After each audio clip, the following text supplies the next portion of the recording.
looking to direct staff to further research the equivalent residential unit discussion we had during executive session and return to next month with additional facts. I would second that. All those in favor? Aye. Aye. Jesse, tell us when you're still writing. Go ahead. And I make a motion to direct Sean to present some pay packages to Jesse and Clint, and then report back to us. I'll second that.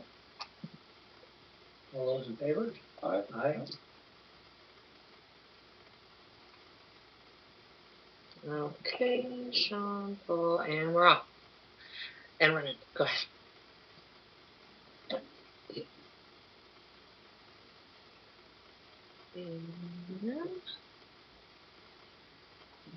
All right, and then for the sake of time, Zach with the water ordinance. I've been working with Caitlin Kling and Colleen about setting the new water ordinance. Yeah, I suppose I could do that too. But so what Caitlin and I have kind of decided to do from a legal standpoint is the sewer ordinance is really well drafted and it's very new, and so we will be using that as a template. I know that Colleen had a few issues with that, but I think that we can address the issues that she has while still using the sewer ordinance as a template, because a lot of that language in the sewer ordinance will work for the water ordinance as well. The elephant in the room, of course, with the water ordinance, and the thing that sort of loses, where Caitlin and I lose our ability to have any influence at all, is what to do with the marinas. With the marinas. We need to either have Kyle and or Bob help work with us in a way to find a way to fairly assess the water the marinas are using. The only thing that Caitlin and I can come up with is essentially putting a meter at the hookup point and just metering your overages. The concern that Colleen had when we proposed that to her was that that was work in the summer, but that wouldn't do any good in the winter. And there needs to be a way to, I mean, if they were ERUs, you know, every pay period, every bill period. I wasn't sewer, right? Are they not metered now? Are they not metered now? This is sewer? This is sewer. I meter sewer. Okay, so that's why we need engineers to help us, because we don't know what to do with the marinas.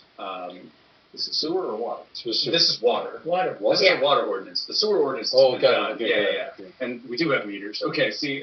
Yeah, there are. Yeah. For which the water and sewer. We currently know the sewer. Yeah, we have meters for the docks on land, but it includes multiple float homes on one meter. Exactly. Well, for instance, 1 meter for the entire thing. McDonald's, docks, float homes, rental homes, 1 meter for the entire site. No, they actually have 3. And but it's feeding both. Oh, yeah, the whole thing, yes. You know, one might be for mostly the rental home, one's for the docks, and one's for a few other homes, kind of a thing. But there's no other water district in the state that has this problem, so it's not like we can just go ask around and figure out. Unless you know, Randy. So probably getting as far as you can, and then bringing what you have and doing workshops with the board and. Sure. So yeah, my proposal is to have a point of contact, someone on the board to be the person that speaks. What's the problem that other water districts? Well, the marina. So what happens is the marinas they have their own basically units out there. So we're assessing them 1 or 2 hookups, and they're servicing way more than that, and they're just paying the overages right now. Right. And so they should be paying 1 hookup for many water districts and cities might have a 2-inch water meter feeding those items, and you pay a lot more on a monthly basis for a 2-inch water meter than a 1/2-inch water meter for 3/4 water size of ours. It depends. Typically 5/8, 3/4, or 1 inch. Most of them are. So in Coeur d'Alene, I have a 4-inch water meter. I pay $500 a month. Did he? Whether I use water or not, I pay $500. Well, and that's exactly it, because what's happening is that the marinas aren't paying their fair share, even though they're using far more water. And that's kind of the situation that we're having to resolve. And that's not something that Caitlin and I can really. Well, I failed they're also paying so much per thousand. Mhm. What they're probably not paying their fair share for is the capital cost of the system. Yes. There's other ways to collect that capital. Well, and that's what we need to hear from you guys. I mean, Are they all the same size meters? No. No. McDonald's, I believe, is inch and a half. Harborview is inch and a half. One of the Scenic Bay ones is, but sometimes they, like for instance, McDonald's has a 1-inch meter and a 2-inch meter also. So it's just different sizes depending on what they put in at the time and what they decided to do. Well, that was a volume Right. decision. Well, yeah, because like 2-inch meters put out 150 gallons a minute, or 1-inch 50 gallons a minute. So I guess it depends on how many they fill.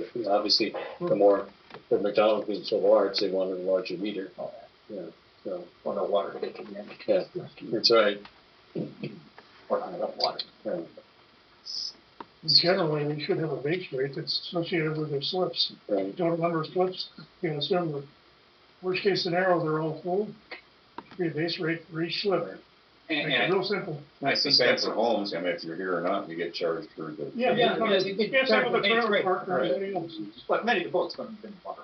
Right. I have a boat at a marina and I use no water other than going to the bathroom. I've got 2 boats on the marina. One uses a lot of water, one uses a little bit.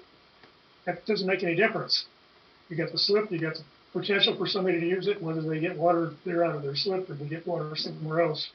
It's a potential unit. So they should be paid a base rate for all those so you can keep everything level playing field for everybody. Yeah, well, I know that the marina has those boats there all year round, and they're not getting on their boats and using them during winter time. Well, it's kind of the same for us. Like, All the snowbirds pay the same, no matter yeah, what. he's getting the income for the boat slips, so why don't we get the income for the water? I mean, usually, like, kind of makes no difference. And Bitter End shuts down, doesn't let anybody camp on their boats after this period in October until spring. I don't see it. But they still have the clubhouse. so I guess what I'm suggesting is that someone from the board or staff that's not Jessie, she's an administrative, be a point of contact for me that you guys can talk about the different ideas, and because we can try to knock out the slips. That's a good idea.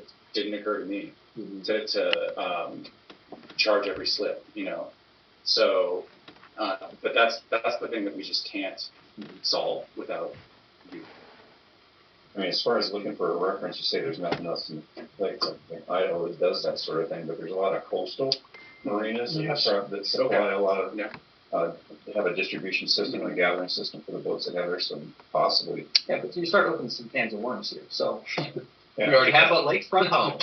There's a lot of can of worms. Yeah. You have a lakefront home, and there's some that have 4 or 5 slips. You try to charge them for 4 or 5 boat slips out of their house. No, you're probably not. You should charge a reasonable cap fee. Some way to charge a reasonable cap fee for the size of service they're getting. How the size of that is tough, and then some reasonable per gallon rate, which we're at what, $2 or $3 now. No, $1.75 $1.75 is cheap. 1,000. per thousand. It covers our costs, pumping costs and repairs, right? Well, Many cities are higher. Yeah, and you have to consider one is commercial, one is a lake home, is a residential. You know, even that 4 or 5 slips. And we would split those two, so there'd be a difference between commercial and residential. Even in the winter, does Scenic Bay or McDonald's get into excess? McDonald's used to because they had a leak that they fixed a year or 2 ago. So it didn't matter whether it was winter or summer, they were a couple 100,000 gallons a month until they fixed it. Now they're down to 50,000 gallons a month in the wintertime, I believe. And they still use quite a bit in summer. But again, there's just so many pipes in there. Sometimes after so many years, things leak, and it's cheaper to pay for it. Well, they typically turn off a large number of Right. because they don't want to freeze, Yeah. Right. and they're totally undetected. Right. So I have to go. And so maybe Jesse can just kind of loop me in on who wants to be kind of I the. think that you should definitely be part of it. And then we'll establish another board member, and we'll have them reach out to you. Fine. Good. All right, it's nice to see everybody. Thanks, Zach. Yeah. We'll slow down that discussion. It was nice to meet you. Nice to meet you guys Zach. too. Yeah. Thank you very much. Drive safe. think makes a lot of sense. And a lot of them lawyers fees that we don't need to. You bet. You guys are both busy, so it should be Jeff or myself. Well, eventually I am, about to start hanging with you on occasion. Yeah. Because I need to get some more system dynamic knowledge too. So Jeff's the guy. I guess, I mean, he's primary for the time being. Yeah, I'll and that will be the good get thing. included in some of the questions that he has so I can answer, or he can answer with me present, so I'm gaining what's going on. The And boats then- won't be taking water in the winter. I mean, No. the docks won't be supplying water to the boats in the winter because there's no way to make those pipes going out to the boats. But a lot of the boats still up before winter, and I'm one of them. And if you're not, if the whole rest of the winter, you can't get water out of there. Like, none of my boat does not have a water hookup. It's a dry boat. If I wanna wash it, I get water out of the lake. I mean, most boats just have like the gas can, you know, you put your can, you'll have a portable water. Their boat, you know, their boat water. Yep. Well, I will email Zach and let him know that you two will be the point of contact, Okay. and you guys can. Is there anybody to piggyback it off the DR? That's what he's doing. Come up with some kind of reasonable number that these commercial guys can go, okay. we That's can come with reasonable. that. Otherwise, you know, they hire an attorney, we won't win that battle. We don't want to do that now. And we don't wanna go that way. We wanna do something reasonable, that folks can stomach and that bears a reasonable connection to what it's costing Right. to service them. How, what kind of figure do we have on these float homes? How many would you say are as a domicile, treated as a year-round domicile? Well, currently or in the past, because the multifamily dwelling is recognizing them as, if they're on a parcel, they're recognizing them as their base fee, which is what we did for the multifamily dwelling. That's only brand new though. The boat slips are not addressed in this situation. Stores are not addressed. Everything's just like a one.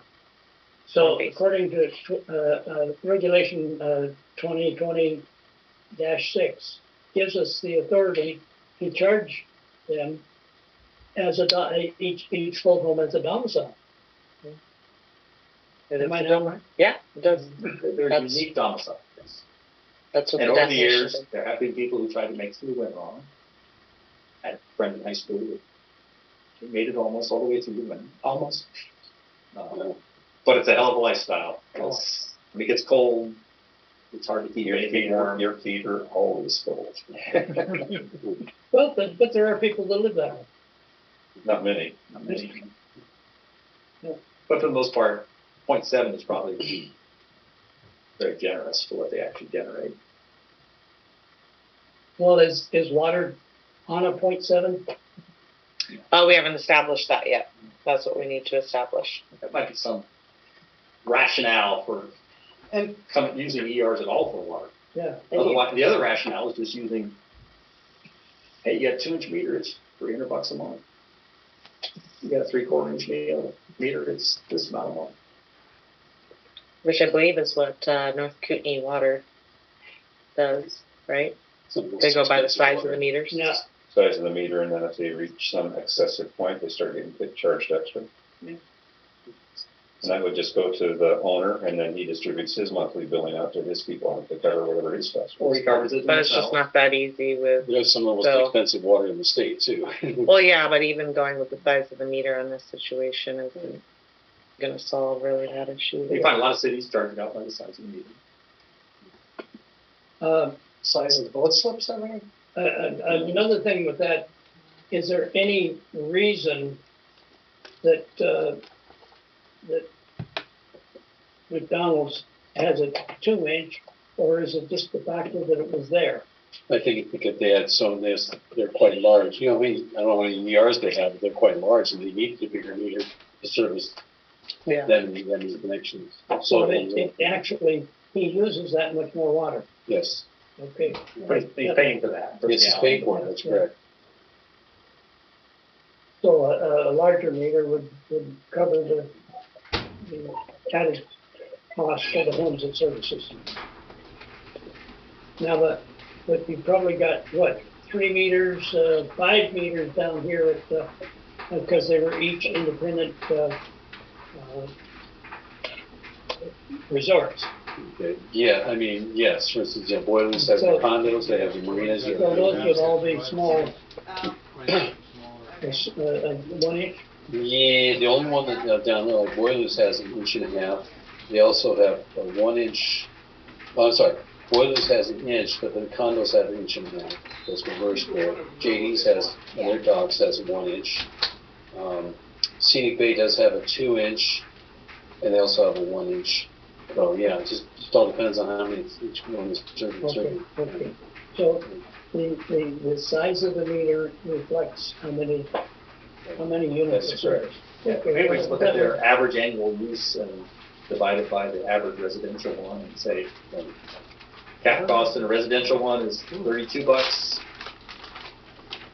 You make yours this much, based on your average annual use. And you can prove that, you can duplicate it, and show facts and figures why we come up with that. And it would have to be up for annual, review every 5 years or something. Yes, people do change uses. You'd have to be looking at, well, 1 year we had a huge leak, we don't want to improve that one. Right. Definitely, I'm the anomaly. Yeah. An outlier. So then, yeah, I guess you guys will do the workshops, and then you'll just report back to the board on a monthly basis to get there. When the contact come into a workshop. I think there. I think that I'll just tag along with Bob. Yeah. I'll be there, transfer some information on the cable. All we're trying to do is really generation of the phone, right? Yeah. By And get an ordinance in place to do so. by not having, and we're trying not to raise everybody's rates by essentially more fairly assessing certain others who hopefully will be understanding that process. I think So when you're far- looking at these individual meters, do you have record of how many connections are coming off of those 2 inch lines and 1.5 inch lines, and like how many points of use are out there, like we have for ERs? That's what I've been doing in my inspections. You basically have the ERs. Right? Yeah. And those are just wastewater connections, basically. Yeah, but typically you have a wastewater connection, you have a water connection. Well, I mean, if we're talking about charging boat slips, none of those have discharges. Go to the sewer. I mean, I'm trying to figure out. I don't see how you do both slips myself. Yeah, I don't either, but that's, I guess. Yeah, I think that's what he's stuck on. Zach, yeah? Yeah, is the marina aspect, the boat slips, the. Because there's an awful lot of boat slip owners who go, well, boat owners going to go, I don't use any water and I don't have a toilet on board. Well, maybe we What are you charging me for? have to have some way of metering how many pump outs McDonald's do, because I know that in the past, I was on a boat, or I had a friend that had a boat, twice a year you take it over to McDonald's and he pumps it out. Well, no, and he'd probably love to get, having it there brings customers in, but it's also in front of a couple of his float homes, and I'm sure their value went down. Because those float homes are very unpopular. Going right in front of the pump It out. wants to be in front of the poop pumper. I know, but I'm just saying that Sunday afternoon. there's some volumetric aspects associated with that, so there's another way to equate boat slips if you're going to try to do that. And I don't know who is doing that in their service. I'm not sure how that came about. Yeah, not to cut you guys off or anything, but we do have to stick to the agenda, and this item is the water ordinance. So, So you're fitting us up. yeah. So unless there's something else to discuss on the water ordinance. Now, but why is there a frost-free hydrant on about every 3 boat slips has a frost-free hydrant? My guess is because so people can wash their boat if they want to. Or fill up their boats with water. They fill up their boats. with Yeah. water, yeah. Yeah, I would say the water is used more than the sewer is used for boat slips. Oh, yeah. So, Most boat slips don't have a safe. yeah. So, I mean, I've never really understood how they charge per boat slip on the ER situation.